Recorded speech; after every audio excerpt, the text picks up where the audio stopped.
Welcome to the Health Leader Forge, where today's health leaders help to forge the leaders of tomorrow. I'm your host, Mark Bonica, of the University of New Hampshire's Department of Health Management and Policy and the Northern New England Association of Healthcare Executives. Our website is healthleaderforge.org, where you can find information about subscribing to the podcast, links and information related to the episode, as well as our complete archives. Today's guest is Betsey Rhynhart, the Executive Director of New Hampshire Accountable Care Partners, an accountable care organization, or ACO, headquartered at Concord Hospital in Concord, New Hampshire. New Hampshire Accountable Care Partners was formed as a partnership between four community health systems in Southern New Hampshire: Concord Hospital, the Elliot Health System, Southern New Hampshire Health System, and Wentworth-Douglas Health System. In this podcast, Betsey talks about her career and how her education in public health and her background in insurance and strategy merge in her current role leading the ACO's efforts. She talks about how the ACO is a learning organization that is helping the participating partners move toward a strategy of providing value-based care, a recurring theme we have been hearing from a number of leaders in recent interviews. Betsey provides an inside view of how the ACO was formed, how it operates, what the organization's goals and objectives are, and what the participating organizations hope to gain from their collaboration. Betsey's career and current role are great examples of how public health and direct care are beginning to merge as direct care delivery systems become more involved in population health models. You are listening to the extended version of the podcast. An abridged version of the podcast is also available. Please go to our website, healthleaderforge.org, for the link to the abridged version. Welcome to the Forge, Betsey. Happy to be here. So you studied small business management at the University of Vermont. Why UVM and why small business management? So, I spent sort of my entire early life thinking I wanted to be a doctor. It's a legacy in our family. My father's a doctor, my grandfather's a doctor, my great-grandfather's a doctor. So I always thought that I wanted to be a doctor. So I actually went to University of Rochester my freshman year, which was where my father graduated medical school from, and was there to study to, be a doctor. But somewhere probably around the time, midway through organic chemistry and other things, decided that this was really not what I wanted, I felt like the path would be overwhelming and there'd be a lot of time commitment and perhaps not the work-life balance that I was really wanted. And so at that point I decided that Rochester being kind of a school for engineers and pre-med, that I wanted to go somewhere else. And so with that in mind, decided that I was going to go back home. It was sort of what I knew, and I grew up in Vermont, and so I went back to UVM. And so I think it was important to go there for a couple of reasons too, because one, I was going there tuition free, so I think there was that opportunity. Was that a scholarship or? Yeah, it was. Okay. It was because of my father's role within the university, and so I was able to go there tuition free, and I think it was somewhat grounding for me at a time when I didn't have a great sense of what it was that I wanted to do. So why small business management? I think, putting yourself in the shoes of an 18 or 19-year-old, at that point it was all of my credits transferred. Okay. So it was one of those things where I said, where can I use what I've already done and apply it? But another thing that I think was very appealing, there's many things I could have transferred my credit to, but small business management to me felt very entrepreneurial. And I think that was something that was really appealing to me. Although I haven't been an entrepreneur myself, I think the idea of being an entrepreneur, kind of being passionate about ideas, seeing that come to fruition, that was really appealing to me. And I thought it would give me kind of a broad scope, general sense of what it meant to be in business. Okay. So you graduated, and it looks like you headed down to the Boston area where you worked in retail for a while. Right. And then at some point you decided to get a master's in public health, and you started to go to school at Boston University. How did you come to the decision to do that? So I graduated college, and I think I continued to sort of wander. I was really somewhat lost, early 20s, didn't really know what I wanted to do, didn't really know what I was good at. I think definitely had a lot of self-doubt, worried that I wasn't quite measuring up. If you think about, becoming a doctor, it felt very safe in terms of, it's a sure thing. It's a choice that I knew would be acceptable, certainly to my family. And in my mind, it was sort of like I had the credentials out in the big world. And so I wandered a lot in my 20s, and I had a lot of different jobs. And I honestly, it was opportunities that came up. My sister worked at Hills Department Stores, and I ended up taking a job there in marketing and planning, and then decided that really wasn't what I wanted to do. Ended up having a friend who was selling travel through Vacation Outlet, and said, well, maybe I'd like to go travel a little bit. I love to travel. Yeah. So I did that, but 9 months into that, figured out that was really not, my calling was not to be on the phone trying to sell travel packages. And so what kept coming up for me again during that, which is no surprise, is really healthcare. Knowing I didn't want to be a doctor, thinking, what can I do? And really knowing that what was of great interest to me was wanting to have an impact, and a lot of interest in having an impact in the community, working in the community, connecting people, that sort of thing. And so somehow, I don't even know how I came across it. It was probably through research. I came across public health, master's in public health, and ended up applying to the BU School of Public Health, and that ended up where I landed. Okay. And that led you to a job at Harvard Pilgrim Healthcare in 1992. Yeah, so being the poor grad student, I needed to figure out a way to make some extra money. So there was a job board that they had at the School of Public Health, and there was an internship position in their professional contracting department. Great. And so I applied for that, and I thought, well, I thought Harvard Pilgrim, at the time it was Harvard Community Health Plan, was it was an interesting organization, very focused on wellness, very focused on prevention. It was a very well-regarded organization in the community, so I felt like this would be a really great opportunity for me to make some money and to get more of an insight into healthcare. And so I did that, and during the time that I was there, Harvard Community Health Plan started up their strategic planning department. Okay. And so I applied for a position. I think my original position was research associate or something like that. And so I applied for that, and I got the job, and ended up staying there for the remainder of my time in Boston. And actually, that was really where I had one of my first mentors. And the guy that started that department is Peter Adler. He's now actually, I think he's out at Peace Health on the West Coast. And he was sort of the first mentor who really kind of exposed me to a lot of higher level discussions, guided me in terms of how to do certain kinds of research, and really gave me a lot of opportunities, and supported me, and really helped me further refine where my interests were at. Okay. So you worked in strategy, is that right? Yes. Strategy. What was that? What were you doing in that? So what was that department responsible for? Yeah, they did a lot of, there was part of what they did was competitive intelligence type work, where they would go out, maybe we were interested in an acquisition or a partnership, or maybe we were thinking of doing something strategically, working with, building relationships with community hospitals. They needed to have, the organization leadership needed to have some information and background and data on the organizations that we were considering having a broader relationship with. So pulling together all variety of data, collecting information. I would do primary research, calling up various organizations across the nation if they were thinking about a delegated medical management model, and I'd go and I'd research, the sort of the best practice organizations and bring back that information and present that to leadership. And so a lot of what I did was really support the strategic initiatives and the planning, kind of the planning needs through research and data and presentation of information, to help leaderships make informed decisions and determine next steps. So how did your education at BU kind of fit into that role?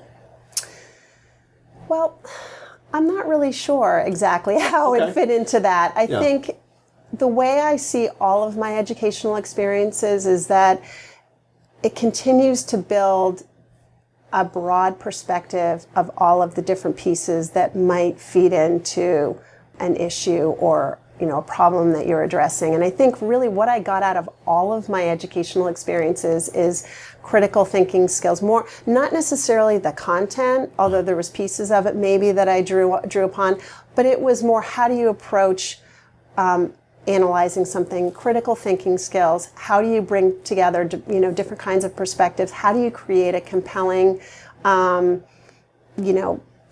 argument to move something forward? So I think that was through all of my education. It's having to write and present information and do the analysis and that sort of thing, and the research aspect. Those are the things that really continue to provide value back, not necessarily the specific content, because I wasn't necessarily focusing on one set content area in the way that other people might have. So in '96, you actually left Harvard Pilgrim and you went to work for the American Association of Health Plans in Washington, D.C. How did that opportunity come about, and what is the American Association of Health Plans, and what did you do for them? So my husband, when he finished medical school, he had a commitment to the Army for 2 of the years. And so the Army decided that they wanted to send him to do his internship at Walter Reed Medical Center in D.C. Mm-hmm. So we went to D.C. Yes. And, I through a connection with one of the leaders on the senior team at Harvard, which ended up being Harvard Pilgrim Healthcare, connected me with the Vice President of Medical Affairs at American Association of Health Plans, which is really the trade association for health insurance plans. And they do a lot of things, conferences, they put together policy statements, they do pull together national level advisory councils on a variety of topics. At least when I was there, those were the sort of things that they were doing. And so given my interest in and sort of skill set in terms of the research and the ability to analyze and put together position papers and that kind of thing, the connection was made with that individual at American Association of Health Plans. And so I got the job there doing that. Okay. And so I continued to do the same sort of work when I was there, but on a much broader national level. And so, supporting things like a consumer advisory council where you had various national level organizations, health insurance leadership, provider group, coming together to talk about issues pertinent to consumers and how they access healthcare services, or what do they think about their insurance and that. And so I think that gave me just an entree into a higher level policy discussion, higher level understanding of nationally what, who the stakeholders are and what's going on, and just gave me that broader perspective. Yeah, that sounds like valuable experience. Yeah, and being in DC, I think, is a worthwhile experience for anyone. I think understanding how legislation and policy and how all of the pieces work together. And obviously right now we're seeing, with the Affordable Care Act, just the importance of understanding how this all comes to be, what are the pieces of it, being able to read legislation and being able to apply that, and what does it mean to the organization, I think, is incredibly important today. Yeah. In 1997, you returned to Massachusetts and you did some consulting for a few years. Then you joined the Provider Service Network in 1998, where you held a series of jobs culminating in the Director of Business Operations and Development.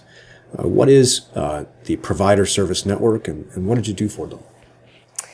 So Care Group was an organization that was formed when Beth Israel and Deaconess hospitals merged back in the 90s, I think it was. Okay. And the Provider Service Network originally was called Care Group Provider Service Network, was kind of an offshoot of that. And it was really the risk contracting arm of the Care Group network.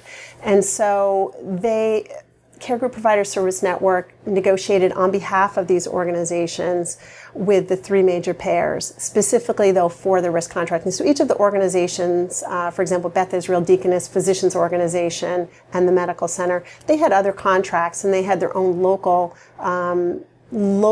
organizational infrastructure and physician group, et cetera. But they came together with other organizations specifically for the risk contracting in the 90s. And so what this group did was we were also kind of a medical services organization where we delivered services to help manage that risk. So it's very much kind of deja vu to the kind of work that we're doing now with accountable care organizations in a way, in terms of providing data analytics, a warehouse, data warehousing type stuff, medical management, supportive services, disease, that sort of thing. We also provided a pharmacy management program where they had pharmacists that would go out and provide some support out in the offices. And then all of the contracting services, the financial reporting, all of those things that go along with it. They also offered some shared resources around credentials, so a credentials verification organization, educational programs, and that all of those various pieces that would help to organizations to manage risk. And so my role was really reporting to the chief operating officer, and who was really another really important mentor for me, and really providing support to all of the operational pieces, and also taking on more of the business operations, so things like supplies and purchasing and human resources and communication.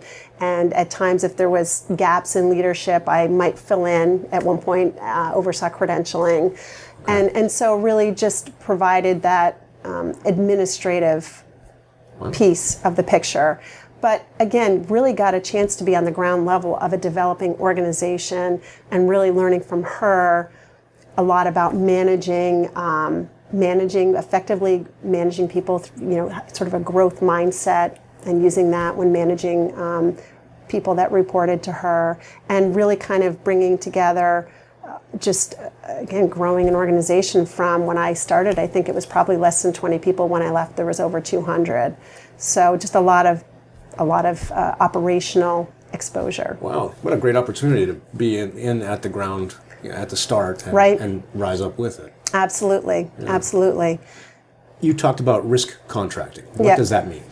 It means when you are taking on for the financial and the clinical risk for a population. So you sort of manage against a benchmark, and if you spend more than the benchmark, then you might have to, write it's a collaborative relationship with a payer, and it's basically taking on more of the risk which traditionally might be held by the payer. And so it can take on a variety of forms. For example, now it's more of a shared savings arrangement where we have different benchmarks that we're trying to meet, and if our actual costs are less than that benchmark, then we share in those savings with the payer, the insurer, in this case Medicare. And it can be and then it could be more of a capitation where you're paid a pool of money. And you're taking on the risk for managing that population and being able to sort of manage to that budget.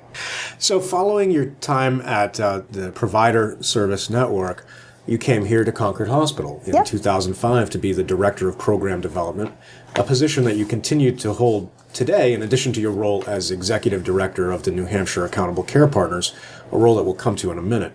But before we talk about your job, can we talk a little bit about Concord Hospital? As I understand it, it's part of the Capital Region Healthcare charitable health delivery system committed to the concept of community-based healthcare. And it's the parent company to Concord Hospital, Concord Regional Visiting Nurse Association, and Riverbend Community Mental Health. So can you tell me a little more about what is Capital Region and kind of the hospital itself? So it's just that it's really kind of the parent company of all of those organizations, and each organization they remain their own separate organizations. They all have their own boards and and that sort of thing. But I think they really come together to, and certainly it's even more interest in working more tightly together in an integrated fashion, based on the direction we're going towards value. So I think it will continue to evolve, but at the moment it's sort of So it's three distinct organizations that come together through a parent organization, but they each have their own boards and that sort of accountability. Okay. So Concord Hospital is again just a community hospital based in Concord, New Hampshire. Our total primary service area it's Merrimack County, and then some of the other towns on the border of Merrimack County. And it also includes Concord Hospital Medical Group, which is all of the employed physicians. Okay. But there's also additional independent providers that are on medical staff at Concord Hospital Medical Group, in a variety of specialties, including Dartmouth-Hitchcock Clinic in Concord is also on the medical staff here. And so you have about 255 primary and specialty providers. Yep. What's the ratio of primary to specialty? I mean, do you know off the top of your head? I think it's, last time I looked, although I'm not 100% sure, I think it's about 55% specialty, 45% primary care. But that could have shifted. That's a little bit of an old number, okay. And I know, but I think it's somewhere in the realm of 50-50. Okay. And you have a number of centers of excellence that operate here. Can you tell me a little bit about those? Sure. So we certainly have several centers of excellence: cancer, cardiac, orthopedics, and urology. And those certainly draw from more of a regional market versus someone who is, just involved with the primary care. It's going to be, kind of more locally oriented. But they're very innovative. They offer some incredibly innovative technology and draw people just from not even beyond New Hampshire, Maine, et cetera. So I think that do a tremendous job. Okay. So as the Director of Program Development, where do you fit into the hospital leadership structure? So my title now is actually Executive Director of Accountable Care. Okay, so it's sort of it's recently absorbed both. Right. Okay. So it really absorbs both, and so half of my time is spent working on New Hampshire Accountable Care Partners and very much more of an external role, although obviously ties to the work that we're doing at Concord Hospital. And then the other half, and that half is really paid for by contributions from all of the members and participants in the ACO. And then the other half is really spent on Concord specifically, working on population health initiatives with our new physician advisor for population health, as well as our CMO and various members.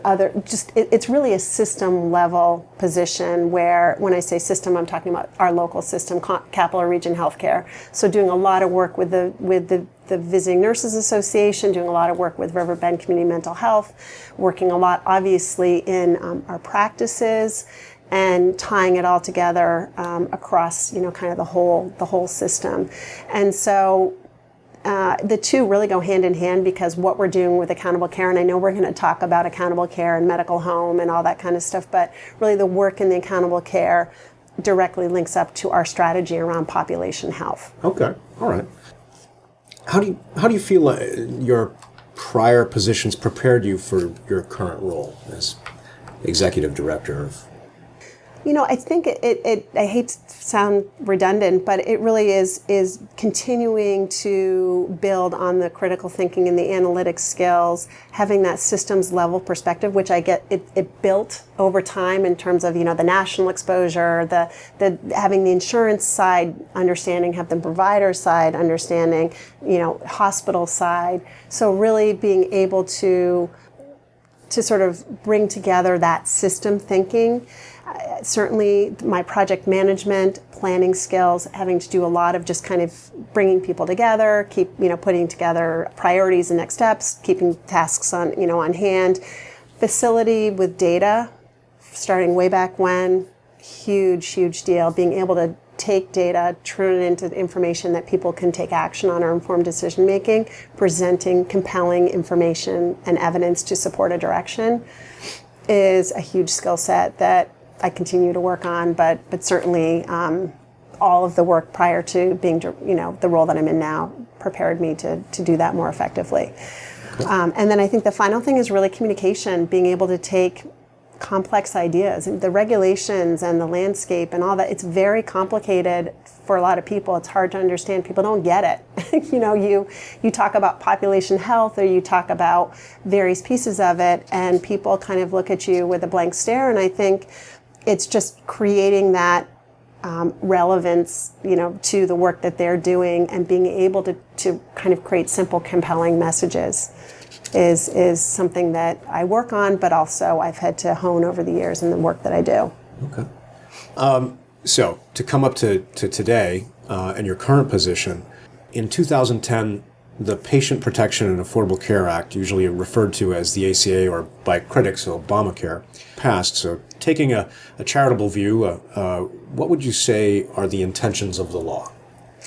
So I think that it really is about value, and that when you might hear the term out there, triple aim, which really has to do with improving costs. So if you step back a minute and talk about, well, why did this come to be? What drove the development of this particular legislation? And so we talk internally about the triple problem. Okay. And that you have unsustainable growth in cost. And I don't think anyone would, we know that. We're a really expensive health system, and everyone knows it when they see the United States, not just Concord. Yeah, Everybody. We being United States, and percentage increase in premiums year over year. And if you're buying health insurance, you're like, wow, I can't believe how much money I have to spend on this. And you think about a school budget, and they have one person that ends up having a major illness or what have you. All of a sudden, that comes back in the school budget that you're voting on at your town hall.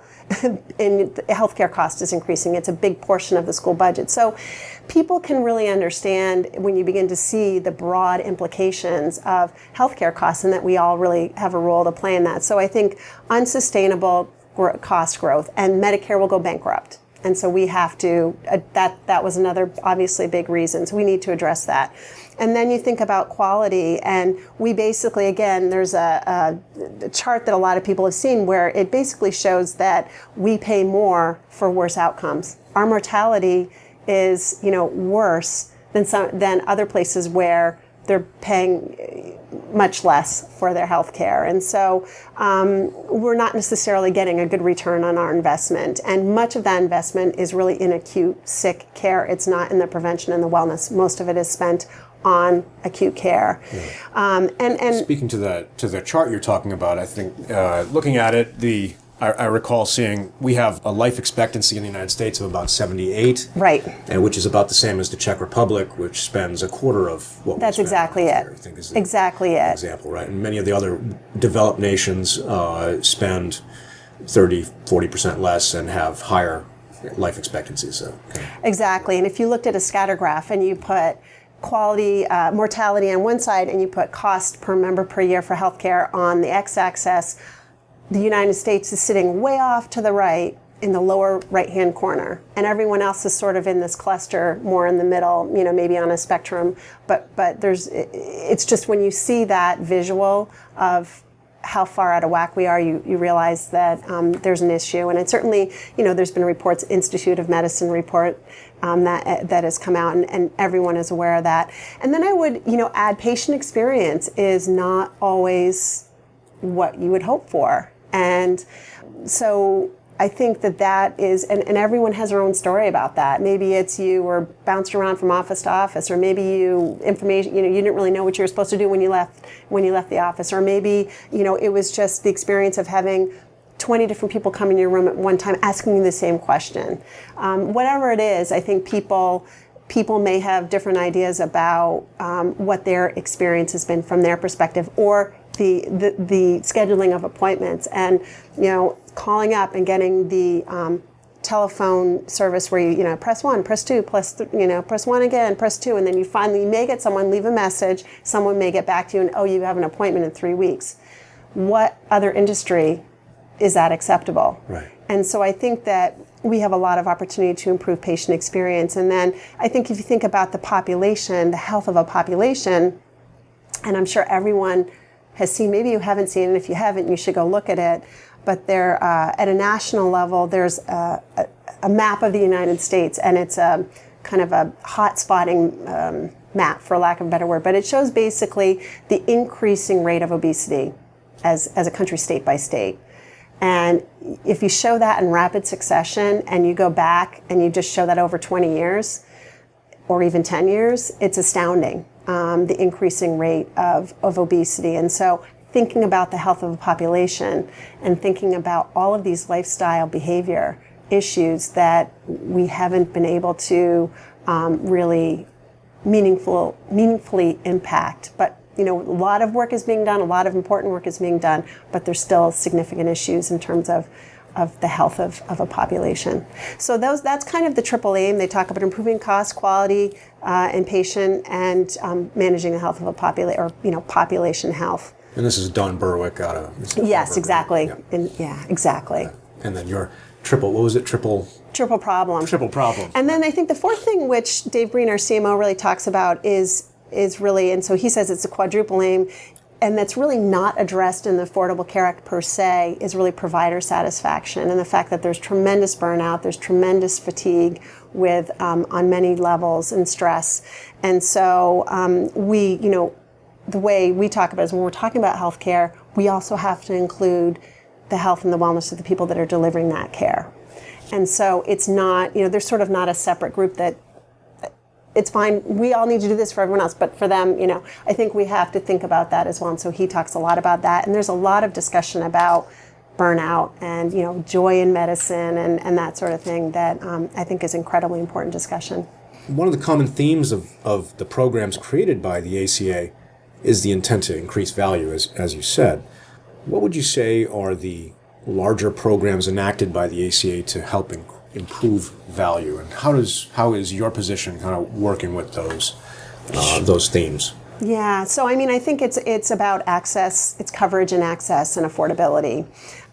So certainly reducing the uninsured rate by expanding insurance coverage through a variety of means, looking at how reducing the costs of health care both for individuals and for the society as a whole.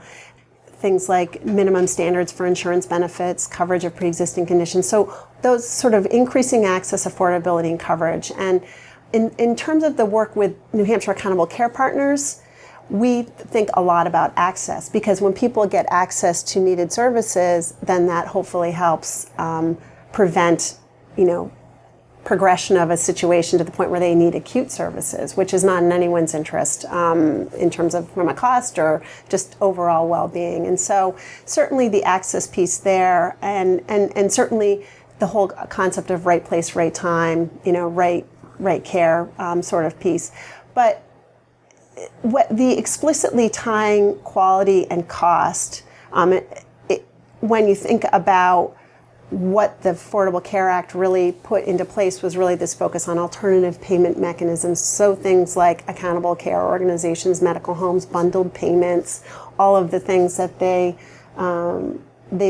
various models and things that they've come out with.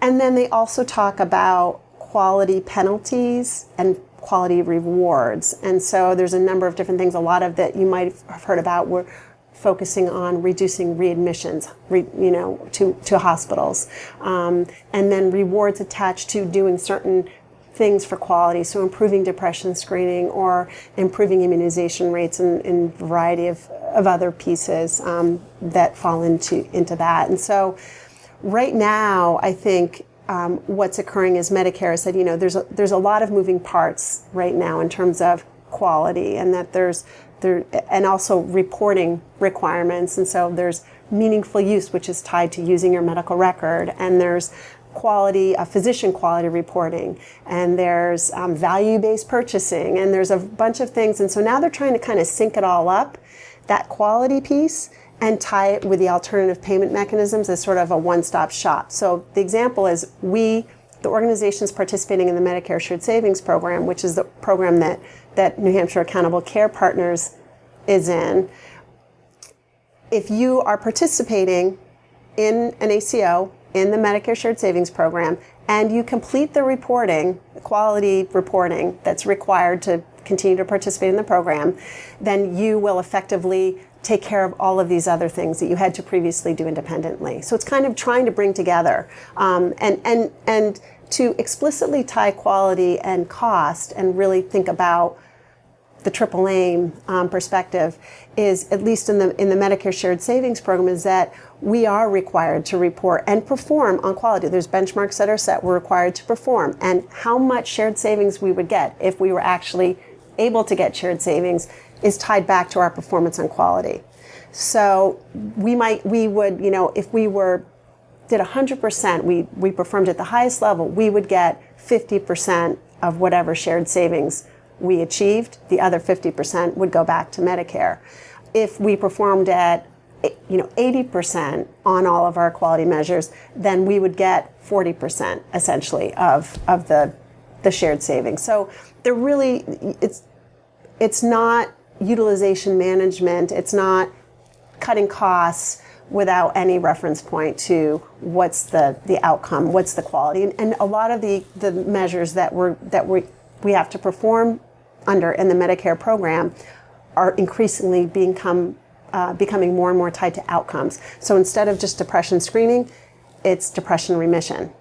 Okay. Instead of, and so that's a good example of how they're transitioning to more of outcomes-based type measures. Okay, and you mentioned utilization management. That's kind of something that came out of the managed care revolution of the 90s and got a lot of bad press where it kind of turned into more, it was about denying care right. rather than ensuring quality. Right. But you're saying that the new approach is different from that. It is different because if you think about it, you could say, oh no, you're not going to get that you're not going to get that care. Maybe that's something that's really needed that ultimately would avoid a hospitalization or avoid an emergency room visit by not getting that particular service.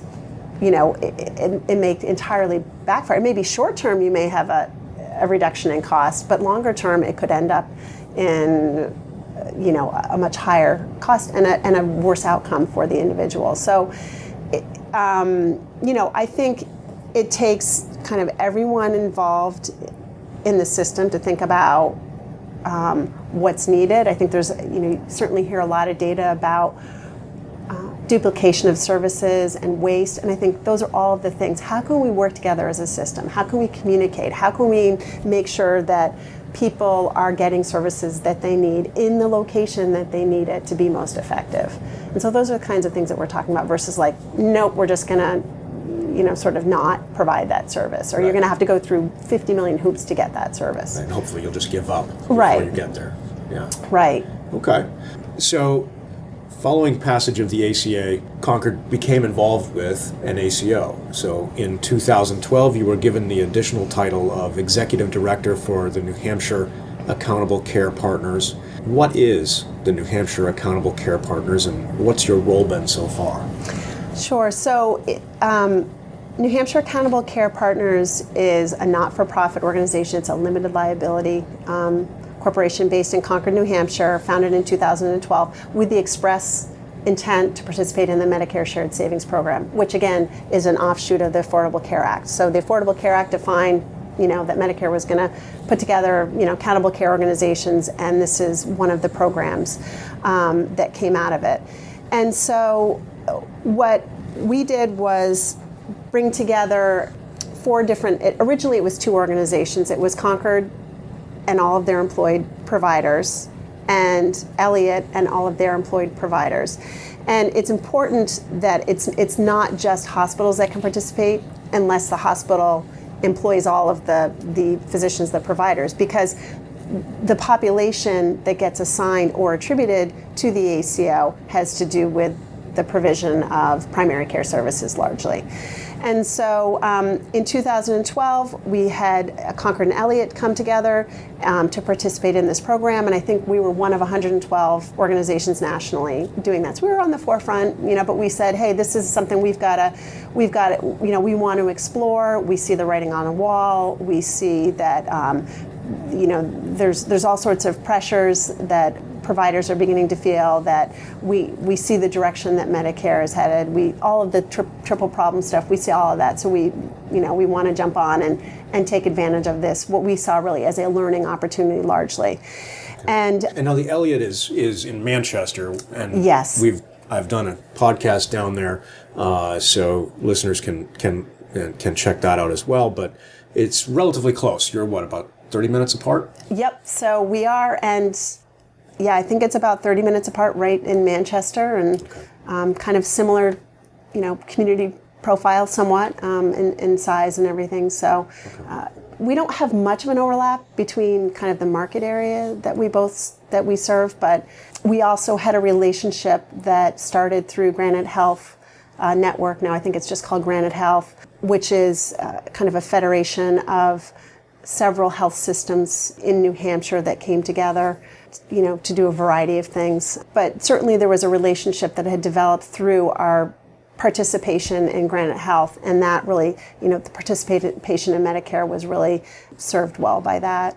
And so we were together through just the two of us through 2013. At the end of 2013, two other Granite Health organizations expressed interest in, wanted to see how we did, and then said, hey, we think we'd be interested in joining. And so in January of 2014, Southern New Hampshire Health System and Wentworth-Douglas Health System joined the ACO. So now 4 participating organizations and about 37,000 Medicare beneficiaries, which are associated with our ACO. Wow. So Southern New Hampshire is in Nashua. Southern New Hampshire's in Nashua, and they have a medical group called Foundation Medical Partners. Okay. And Wentworth-Douglas is in Dover on the seacoast. Okay. So there's not a whole lot of overlap between the different service areas at each of those organizations, but we were all facing the same kinds of challenges and interest in figuring out where things were headed from a value perspective, value-based care, population health. And so we felt like there was a great opportunity to learn, to have this additional structure with the Medicare program to continue to learn and better understand what competencies we needed to move forward. Okay.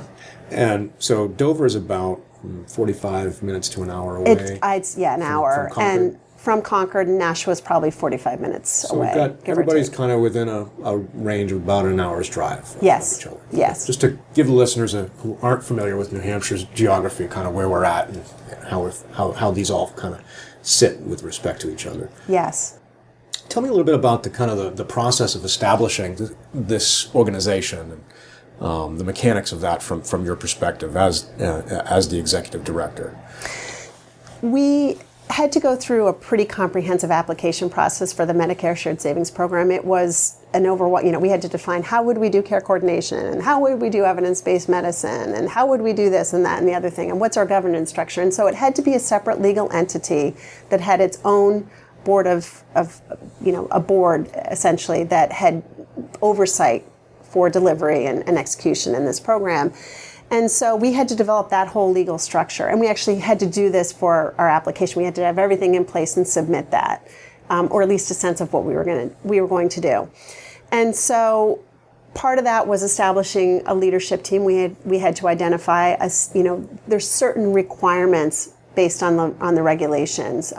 You had to have a minimum number of beneficiaries. You had to have a legal entity that could receive data, could receive shared savings and distribute it out. You had to have certain positions in place, compliance, and you had to have a medical director, and you had to have someone who had overall accountability, or a CEO. And so we identified, basically pulled from our existing organizations, putting that leadership in place. And so I really was the point person in putting that application together.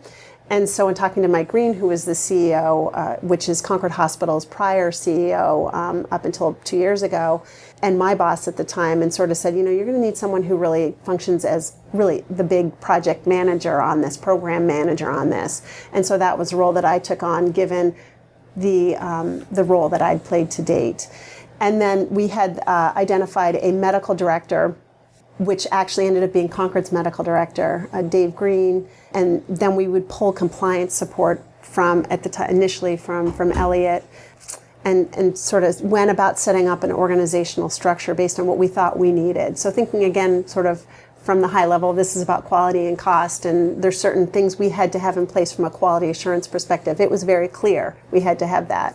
So we put into place an organizational structure, committee structure with representation, as well as our board. And then the other requirement we had to have is we had to have a Medicare beneficiary that sat on our board. They, Medicare had sort of said they want to provide that. They want someone who provided that perspective and checks and balances in terms of the work that we were doing. And so we had to we actually identified someone from Manchester and someone from Concord, and to sit on that as well.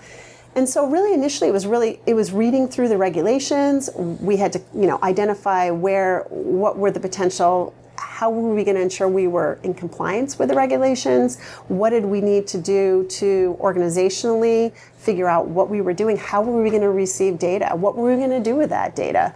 Just sorting out, even understanding what needed to happen.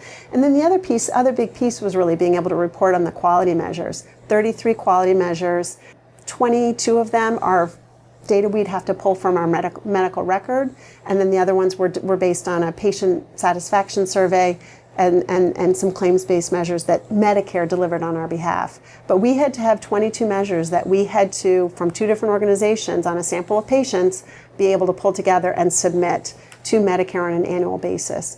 And now 4 organizations coming together based on a sample of all 4 come together and submit as one entity to Medicare. Medicare saw us as one entity, despite the fact that we're 4 independent organizations, again, with autonomy and with, we're not integrated as a clinical network. Okay.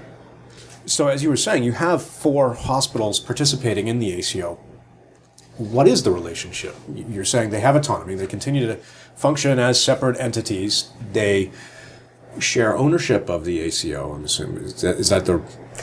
I think it's not really ownership. I think there's an equal, sort of even split in contributing to support whatever is needed, the infrastructure, which is, we have a very modest budget. I think it's, it's $400,000. The majority of that is data analytics, and then it's a portion of my time, and then there's a few other assorted pieces. It's a pretty small infrastructure. So, but everyone contributes equally, and if we were to have shared savings, everyone would get an equal distribution out of those shared savings. Based on we're kind of coming together as a collective.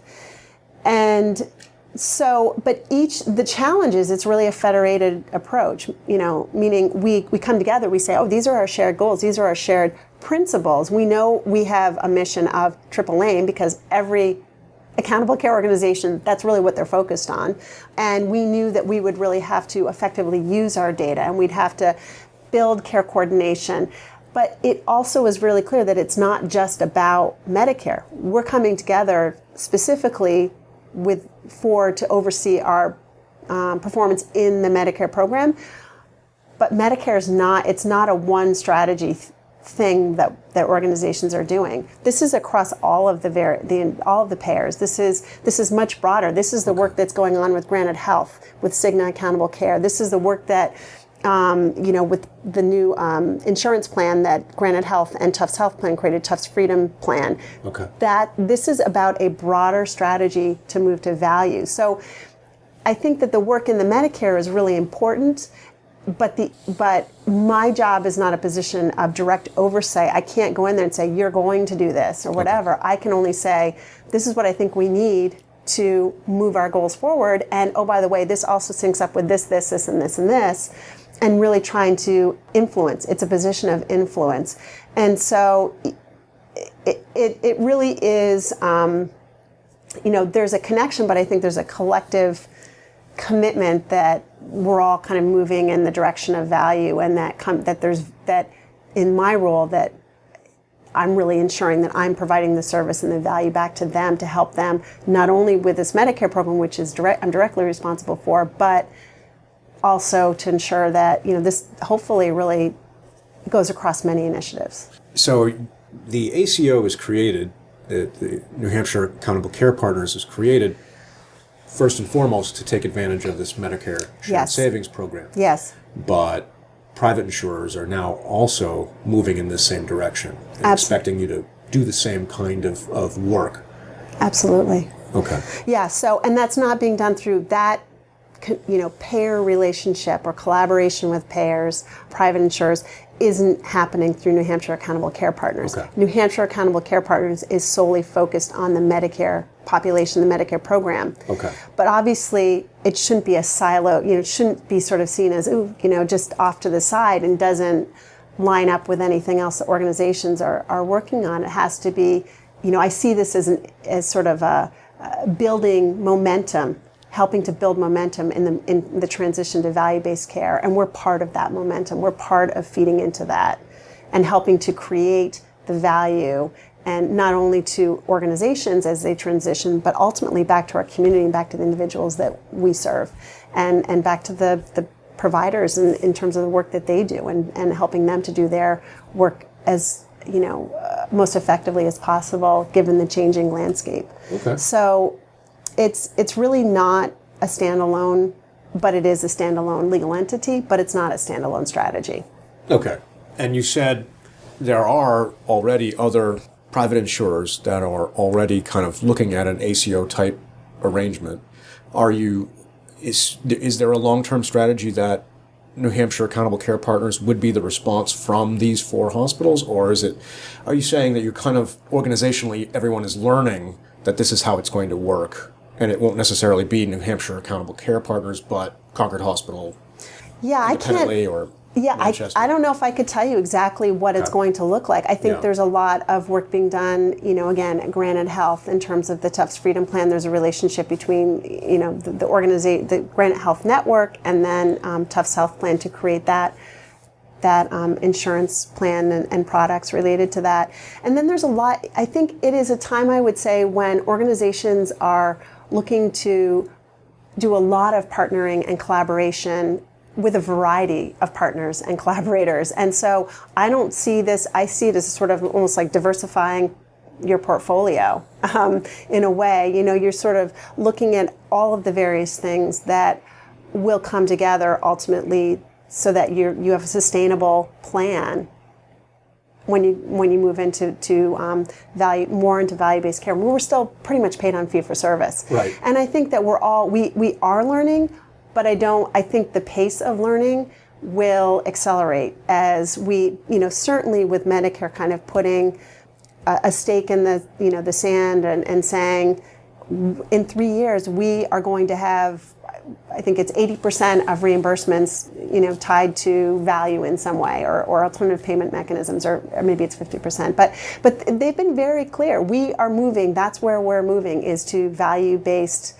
reimbursement. And so I think that we have 3 years to sort of really get ready. And I think that will require a lot of different organizations coming together. And it's not all just going to be through New Hampshire Accountable Care Partners, but I think we can certainly play a role in convening people and facilitating conversation and problem solving and meeting quality measures and things that we need to do that will extend out to other kinds of arrangements and facility with data. I think there's a lot that we can do to really help to pinpoint. And I think Medicare in particular is, in New Hampshire, is a particularly, and everywhere, we're aging everywhere, but in New Hampshire, it's an aging population. And so certainly this Medicare represents a large portion of the population that's served for all of the health systems. So ensuring that we're doing what we need to be effective in delivering services to that population in particular, aging in particular. Aging population, I think, is critically important. Across the country, Medicare represents 50% or more of most hospitals' revenues. Definitely. So when the U.S. government says Medicare will now do it this way, people stand up. Everybody has to respond in some way, right? Absolutely. And so I think so I think it all kind of feeds in together, and that's really when I always think about all of these different things going on and how does it ultimately kind of sync up so that the arrows are all going in the same direction to help move us. And you mentioned that the government is going to require Medicare or physicians and organizations participating in Medicare to get to a value-based payment mechanism, and I think that's a result of the Medicare Access and CHIP Reauthorization Act of 2015, and it requires us to go by 2019, I think is what you're making reference to. So. Well, there's both.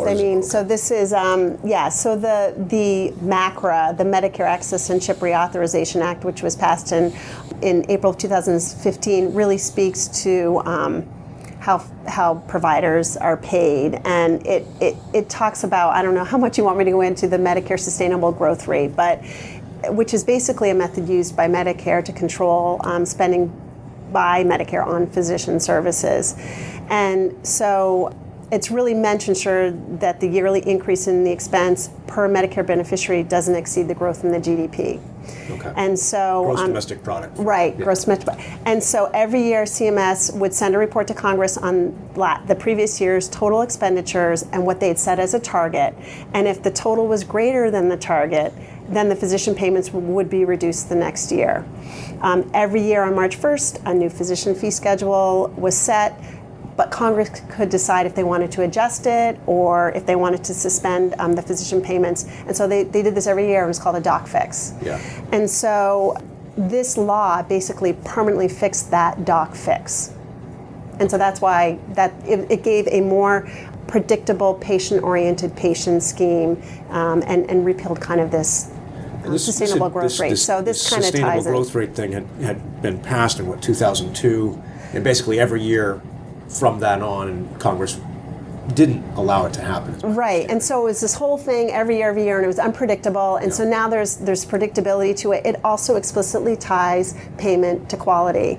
And so starting in 2020, physicians can choose from two different payment tracks, and so one of them has to do with a merit-based incentive payment program, sort of for providers that are not in the any alternative payment mechanism, and then the other one is really for professionals participating in an alternative payment mechanism, which would be Medicare Shared Savings Program, patient-centered medical home bundled payments, any model under the Center for Medicare and Medicaid Innovation Center, CMMI, and other kinds of demonstrations. And so they basically are trying to really, again, kind of sync up initiatives so that there's not reporting on a yearly basis to 10, 20 different, whatever it is, entities. Right. They're trying to sort of streamline it. Okay. And this, again, is primarily, or is a Medicare initiative, but it does represent somewhere around half of the average hospital's revenues. Right. But with Medicare kind of taking the lead on this, a lot of the private sector insurers are also kind of following the same and taking advantage of this effort by Medicare's. Yeah, I mean, they're taking the lead, and I think there's just a growing momentum. There's recently they created, I think it was called the HC Plan Healthcare. It's a group of providers that are coming together and saying, we see the direction things are going, and that we're going to work towards certain goals to move our care delivery model into more of these alternative payment mechanisms. And so I think there's a lot of, there's definitely, it's in the news where they're talking about same kind of timeline, in 3 years, we'll have 50% of our payment or 80% of our payment. There was one, I think it was Aetna, possibly, who it exactly mirrored Medicare's timeline. So okay. When Medicare came out with that statement, this is our goal, there was a lot of other commercial insurers that came out and said, we're gonna be on the same timeline. So there's just more aggressive movement toward that end. Okay. I believe you mentioned you have 36,000 beneficiaries whose health you being the New Hampshire Accountable Care Partners are now getting kind of credit or blame for either improving or failing to improve. How did those people come to be covered by your ACO?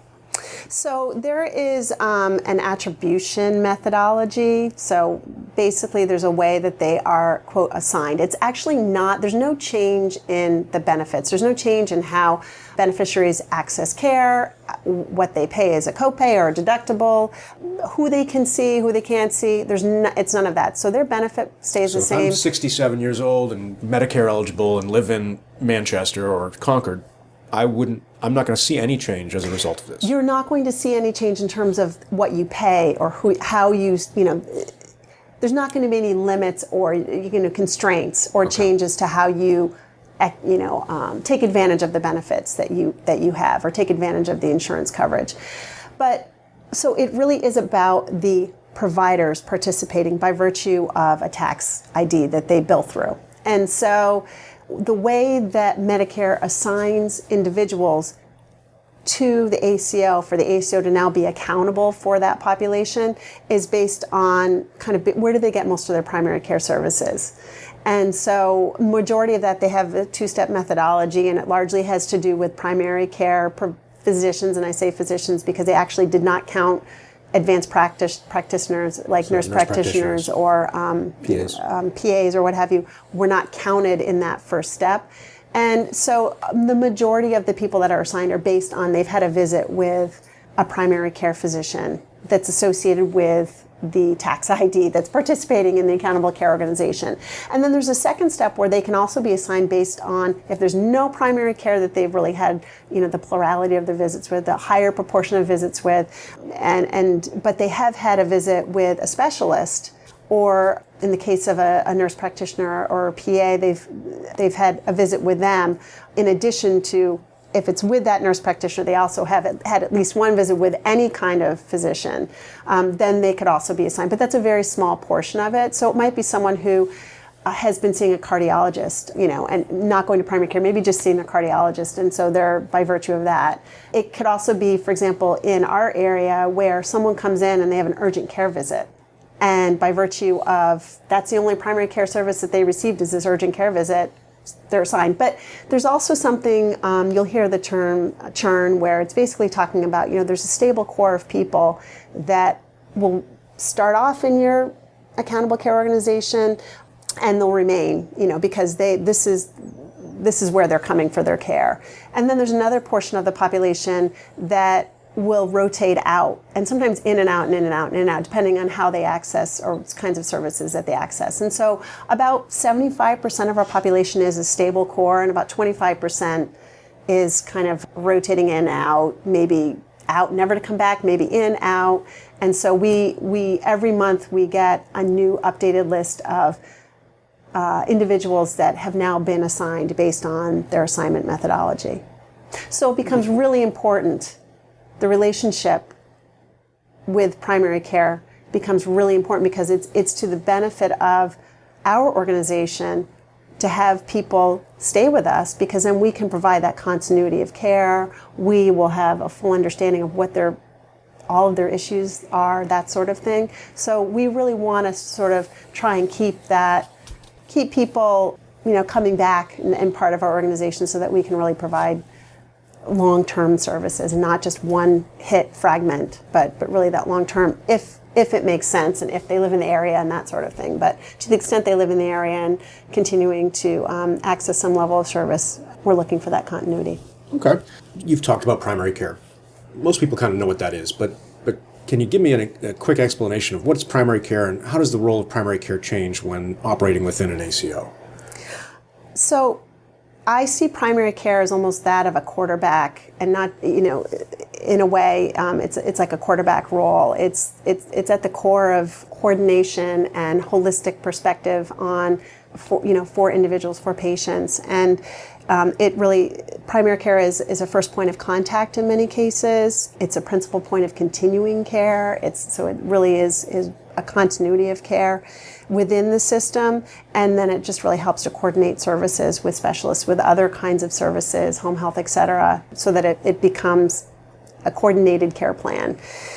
And so when people talk about medical home, patient-centered medical home. And that's another term that's exactly come out of the ACA. Yeah, and that really is about a team-based, so it's really saying, okay, the patient, the individual is at the core of, they're part of, if you think about it from a football perspective, they're part of every play. I mean, right, it's your health care, you're going to be part of it. But really looking at this as a team-based approach. There's so many different things, and there's so many various perspectives and skills that together, as a team come together, that really can benefit the individual. So, for example, we have a new rule which is similar to what all of the organizations have within our ACO, and really common throughout many organizations, is really kind of a nurse navigator or a patient navigator or a care manager that's embedded within the medical home, the primary care team.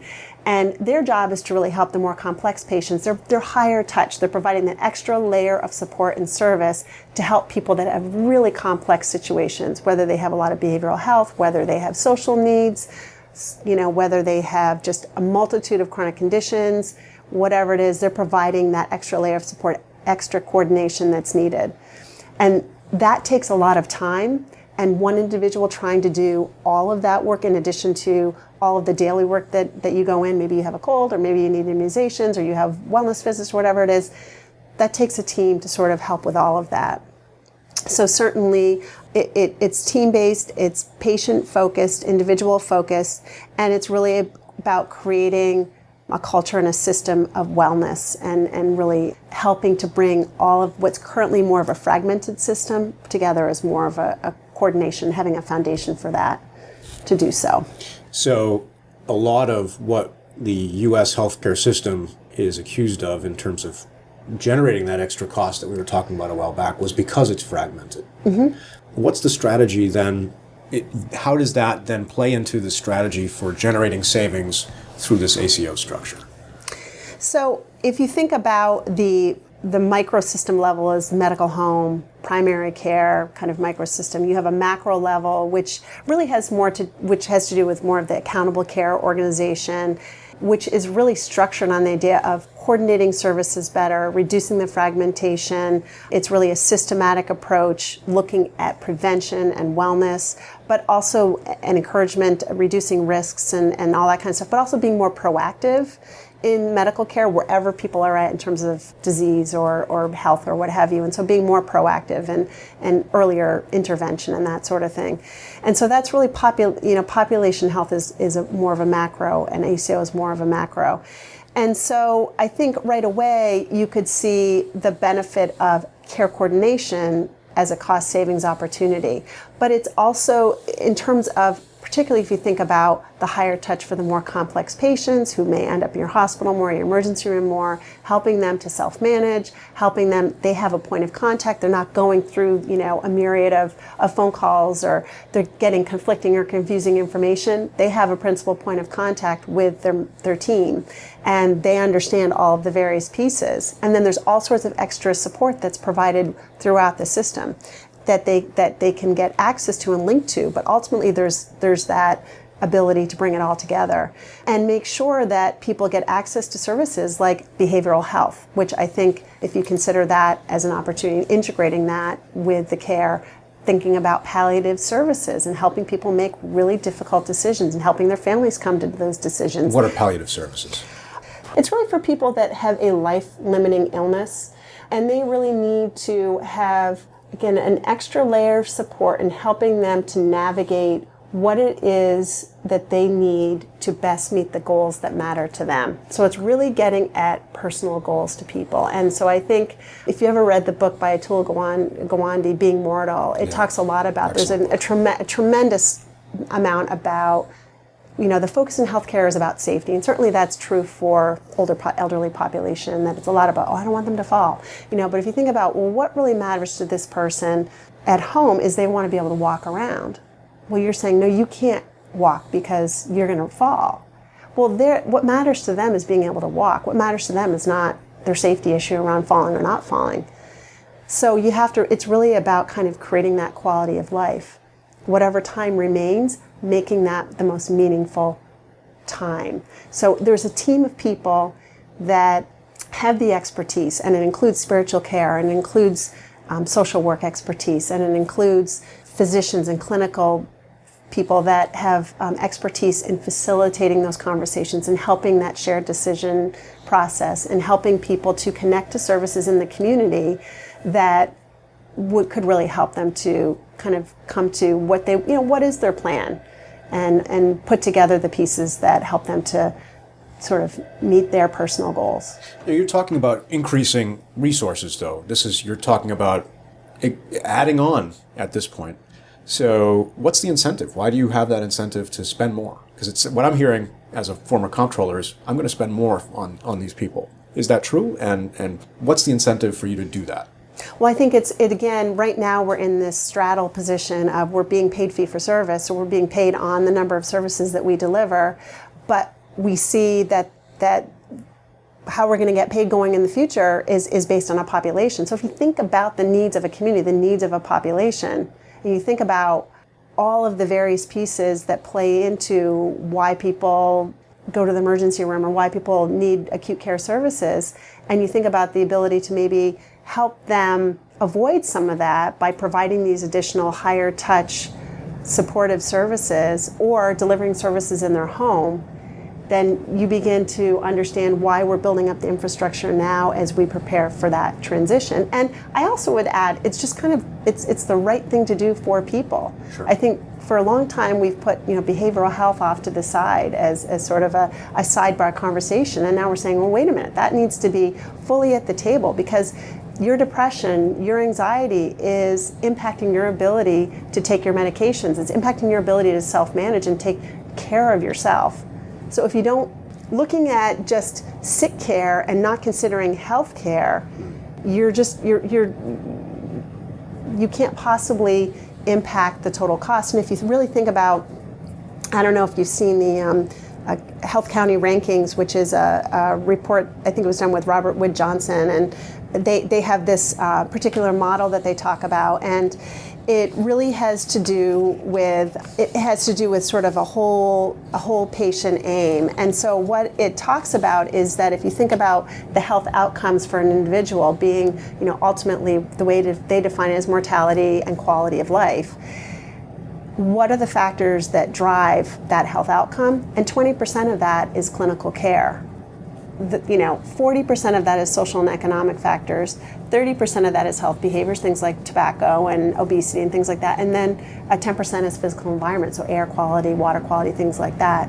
And so there's so much that happens outside of the healthcare system that we need to begin to make those connections to those services that help people remain in the community for as long as possible, because it's the right thing for them, and it also ultimately has an impact in terms of outcomes, and also, ultimately will in some way help us to manage costs. But I think doing the right thing, focusing on focusing on the patient, will ultimately translate to helping to manage cost and getting people involved in decisions about their own health care as well. So what I'm referring to as additional cost, you're really saying is an upfront investment. Yes. To cut off the tail of more clinical care. Right. And address other needs. Yeah, exactly. So it's really more of it's a proactive versus reactive.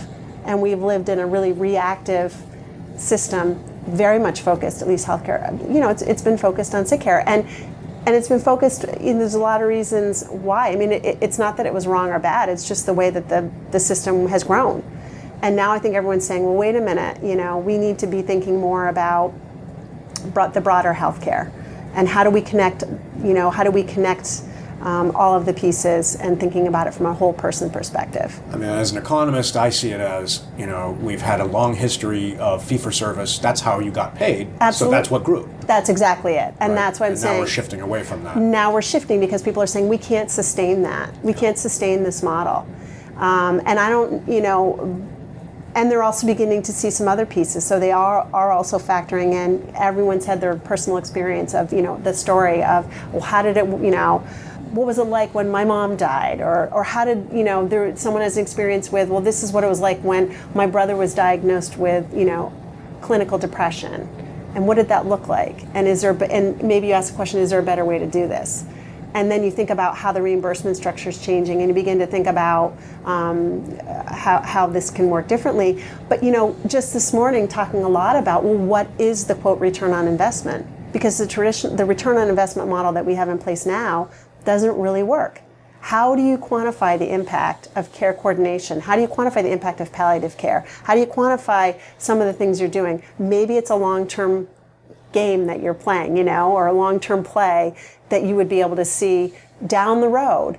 But so we're going to have to reconfigure how we're looking at that and thinking, how being able to provide, because you can't dismiss the financial piece of this, and you can't dismiss the incentives that people have, and they're real and they're basic stuff that people need to consider. But I think that's all the stuff we're trying to figure out now. And certainly with the Medicare program, we're doing it in a way where we're not having to really deal with a lot of risk at this point. So we're continuing to learn, knowing in 3 years we're going to have that risk, and we need to be better at it.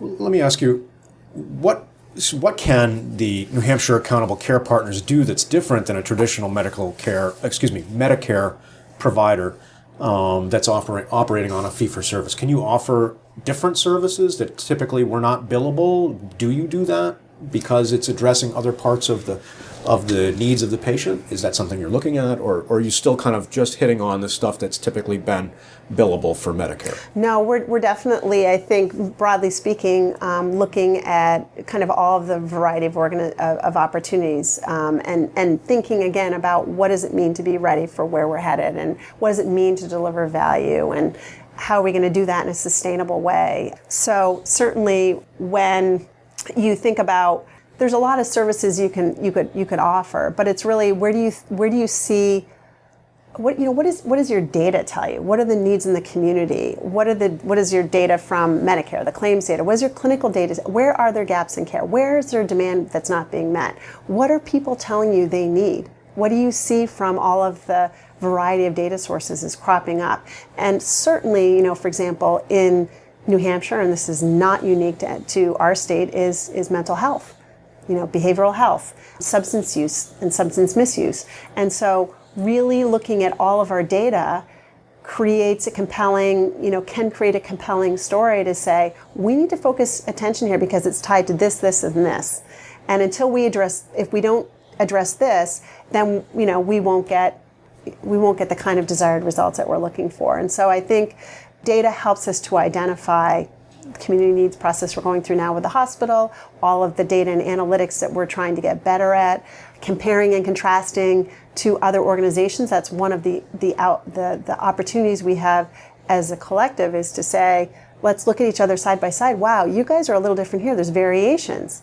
Why is that? What are you doing? And so we learn from that, and we can begin to challenge maybe our assumptions or maybe our hypotheses. Maybe they're not right. And so we go back and we begin to kind of lift up every rock and see what the opportunities are.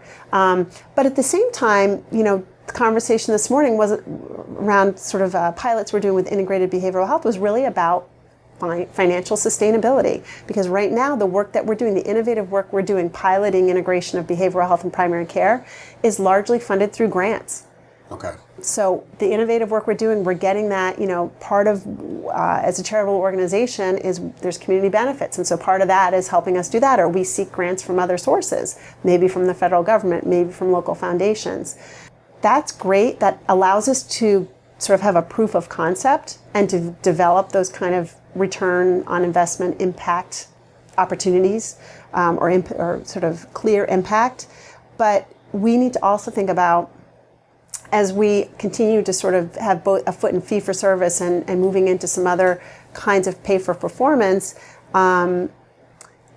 let's make sure that we are looking at what the billable, where we can bill and doing so. And so I think that's a conversation that we're really trying to figure out is, there's all these services, and right now it's part of what we're doing through a variety of funding mechanisms, but ultimately we're going to need to factor that into how we structure arrangements going forward, and we need to have the proof and the data to support the importance of including that in future arrangements. You've mentioned data a number of times. What data do you actually get from Medicare, CMS, or you have, of course, your own data from your respective facilities, but what data are you getting from the federal government about your beneficiaries?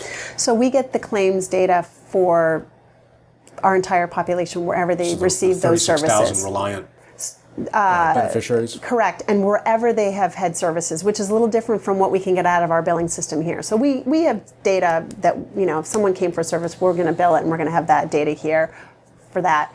But we don't know if they went to Mass General or they had emergency services at Laconia or whatever the case may be. We wouldn't necessarily know that. And so by getting all of that data, we begin to see where care is getting, where care is being delivered. And you might see repeat visits for an individual in the emergency room. You just begin to see more opportunities in your population. So claims data that includes some Part D pharmacy data, Medicare pharmacy data, but it also includes all of the professional billing through Part B, as well as the Part A, which is the big chunk of it. That's 65% of what we do is kind of the Part A Medicare stuff. And so there's claims, and we have a platform that we contract through Granite Health, which is called Athena, and there's this whole analytics set of, there's analytics we can do as well as reports and that sort of thing to be able to hone in on where we might have opportunities to impact cost as well as quality. So if I'm a beneficiary, I'm, again, 67, I reside in Concord, I'm reliant on Concord Hospital, but I go skiing up at Cannon and break my leg, and I get care up in Plymouth maybe, or someplace like that, you'll now know I would know that I've had that injury, Yes. and so you might follow up with me and say, hey, you might need to come in and get follow-up care. Yeah, I mean, the issue with claims data is that there's a lag to it. So Okay. we don't get, So it wouldn't it's be like the next day. No, and that's the part of the problem. So claims data is very good at sort of looking back. What are the trends? What are the patterns? Where we're going? Are we spending a lot on this or that? Or, looking at that. What's the size of our population with a particular disease? Because all of that's included within whatever gets sent in a bill is the information that we get. Okay. So individual encounters not going to be very helpful to you, but a population level would be. Population, and then individually, we apply kind of risk scoring algorithms. So what is the risk of this individual using service, medical services, hospital services? There's a particular risk, and it's based on, the chronic conditions or past utilization patterns. There's a whole bunch of things they feed into their risk scoring. And so we use the risk scoring to kind of stratify our population or put them into segments of high risk or emerging risk. And so that can be helpful for us as a starting point. Perhaps the nurse navigators or care managers in the practices will use that as a starting point to say, here's the potential size of the group that we may need to focus on. But then they're going to couple that with clinical data, which will really give more real-time information on what actual gaps in care do they have these screenings, or have they when did they, whatever the case may be, what's their, A1C level or that sort of thing. And so you can feed that in, and are we having an impact on them clinically? Are we seeing that managed? And have they had their depression screening and that sort of thing? And then you can also, so we use those, and certainly, so there's the Athena piece, and then we are also here locally at Concord, we're going to be implementing a new medical record, Cerner, and they have a population health module. So we're going to be feeding all of our claims data, not just from Medicare, but from all of our various payers, and housing it in this one module, which ultimately will fully integrate with our clinical system. And then you can really begin to get some of that information out to the people that can take action on it. So there's that data. Then there's additional data, sort of more real time, if they were admitted or discharged, and that's so being able to make those connections. But there's still gaps. If they went to Mass General, we may or may not know that we even were there, or they were discharged until way after the fact. And so there's definitely gaps that we're trying to figure out how do you create some of those relationships, and so that you can understand when you can catch someone when they're coming back from a hospital stay, out of state or whatever. Yeah. And then there's also all of the community-based, population-based data, the risk surveillance, behavior risk surveillance data, or socioeconomic information, which will help us understand maybe where the hot spots of opportunity are, and will help us to understand where we can focus resources to help best meet the needs of our community. So there's a lot of different data pieces that we're trying to bring together, but bringing it together in a way that sort of gets actionable data to the people that can take action. What's the benefit of having four geographically relatively close, but still you're 40 minutes apart, 30, 40 minutes apart? What's the benefit of having four hospitals like that in this ACO? I think one of the biggest is the shared learning opportunity, the sharing of best practice. Other organizations may be doing something better, and you're seeing you can learn from them, and so it's literally sharing templates or process or what have you, and saying this worked, do this, instead of us trying to come up with our own game plan. It's the ability to compare and contrast and see kind of the variation, and then collectively say, what are we going to do about this? And so the collective thinking around, how are you going to begin to understand the issues, better understand your population? It's the ability potentially, if there was a big enough issue, where you could come together and collaborate and develop some sort of shared program. But I think right now a lot of it is really focused on building collective competencies around how we use the data, the analytics of that, how people, kind of primary care reengineering, how are you doing? We're just piloting integrating behavioral health. Another organization is already, Wentworth-Douglas is well on their way to integrating behavioral health. So we learn from that. Okay. And there's a lot of other examples. And so I think it really is, it's an opportunity to just come together and learn from each other in a way that is not, it's not competitive. It's just, we're kind of raising the bar for everyone. Is there an incentive in this process that would encourage you to say, become Concord to be a center of excellence for one thing and Southern New Hampshire to be a center of excellence for another thing, and then you cross-refer? I mean, I guess that would come out. I don't see New Hampshire Accountable Care Partners as being the vehicle to sort of make that particular plan into play. Yeah. But I mean, I think sure. I mean, I think you could certainly see where there might be the opportunity to sort of consolidate on some, maybe there's some service or there might be some ability to centralize. And certainly there's organizations that it would be well positioned to do that. But I don't know that I see New Hampshire Accountable Care Partners as being I was that. wondering how far that goes in terms of integration. One example. If you all benefit from a shared savings, then if one area could be particularly efficient than another, then maybe that would be beneficial. I'm curious as to how that. Yeah, I think the real immediate opportunity might be, for example, I'm thinking this is not anywhere what you're describing, but the real sort of current thing might be around education. So we have a really robust delirium prevention program, and so other organizations, we can take the expertise and the tools and the resources we developed, and we can extend that out to other people, and at no cost. And so that's a real opportunity where we become kind of, I don't want to say a center of excellence, but we become an expert in a particular area, and we extend that out to other organizations. And then they don't have to invest. And they don't have to invest process. it. Yeah. And so I think that there's a lot of value in that. Okay, I can see that. So from a technical perspective, how do you go about deciding? Let's say you do achieve $1 million in savings at the accountable care organization level.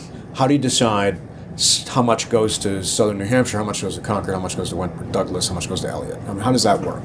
So, as an organization, we all came together and we decided it was going to be evenly split. Okay. 20.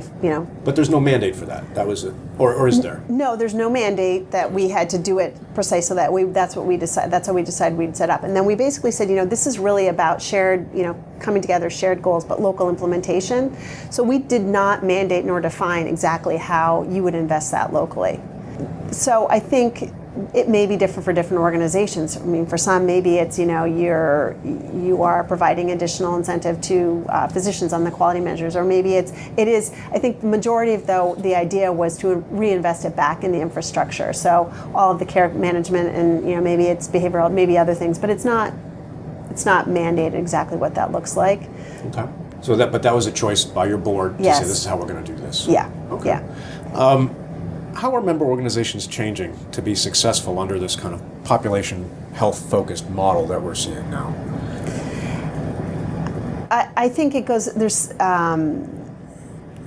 I think it goes back to just the collective momentum building across multiple different initiatives, and so I think certainly there's a lot of it that we've talked about. I think they're building the same kinds of things I've talked about building at Concord. Other organizations are building the same. So competencies in analytics, the ability to warehouse data, act on it, get that to information to people. Certainly building up care coordination, helping to put process in place to manage a transition from the hospital back out to, their practice or their medical home, and then having those intensive resources available within the medical and the embedded care management. That is an investment. All of the organizations are making investments in palliative care and putting resources in place, building up leadership competencies and capabilities, particularly physician leadership, getting well-versed in the language, getting well-versed in what does it mean to move to value, having people champion those ideas, putting in place standardized processes and that sort of thing to be efficient and consistent in how care is delivered, building relationships with tighter relationships with skilled nursing facilities, as well as home health, as well as behavioral health. And I've mentioned sort of the variety of integration of behavioral health, and that's going to become, I think, an increasing focus for many of the organizations. So, and then investment in medical home team-based development, which I actually should have probably said first, because it's really, that's a critical cultural change, is that team-based approach, and there's a lot that goes into it. A lot of skills, a lot of role clarification, a lot of changing roles. It takes a commitment from leadership. It takes helping people understand how it's all going to work. It takes team development, and that's a huge piece of work. Can you give an example of a role change that's important in developing a medical home? Yeah, I mean, I think one of the roles is a lot in many organizations. Medical assistants are taking on more of a health coach role, where they're kind of counseling. So they're being trained in motivational interviewing skills, which really gets to helping people, talking to people, and listening, and helping understand what motivates them and what their goals are, and what matters to them, and how do they move from, which in turn helps to influence behavior change. And so getting people developed in a new set of skills where now they're going to be doing some of that, they might be doing some of that motivational interviewing, which will help to set them up kind of as part of the team, help that individual begin to address some of the behavioral changes. More responsibility, more clarity, and then you have a new role again, the nurse navigator role at Concord, similar roles in other places. That's a new role that has not existed, where it's part of the team in primary care. So what do they do? Helping the physicians, or the providers understand this is what this person does, and so this is the type of person that will benefit from these services. This is the skill sets that they bring, and certainly those are two examples of how new roles have been introduced, the nurse navigator, as well as roles are being modified from existing clinical staff, where they may have been doing, largely doing pharmacy refills or immunizations, and now they're suddenly going to be taking on more of a health coach type role. From a very mechanical process to a much more higher level. Right. Yeah. And so really getting the entire team thinking about what it means to be part of a team, and clearly understanding how each fits together and what they bring to the team. Just kind of shifting to leadership. As the executive director, you don't have the authority to command the participating hospitals to do anything. So how has that shaped your leadership in this role? So I think I mentioned before, it's a position of influence, and I think when you have a position of influence, I think you start from a position of delivering the most value and service you can to the individuals that you're trying to influence. So I think one is just understanding what is it that you need? What are you trying to do? Being understanding, listening, and I think really what that boils down to is building relationships and listening to people and trying to respond and bring things, kind of create value and service to people. So I think being influential requires time and investment in building relationships, and from that, I think that's where you can move things forward much more so than probably more than anything else, but relationship, value, and service. So thanks for all that information so far. I just want to kind of conclude on a question, particularly for the young folks that are in my program that are interested in health management and this interface between public health and direct care. What advice do you have for someone who's thinking about going into healthcare administration today, whether they're coming straight into the field from a program like Health Management and Policy, where I teach, maybe a master's level like you did? What should they be pursuing? What kind of jobs? I think there's a ton of opportunity, and it's not always what you would traditionally think of as in healthcare management. Certainly there's so many technology companies that are out there that are doing a lot of interesting work.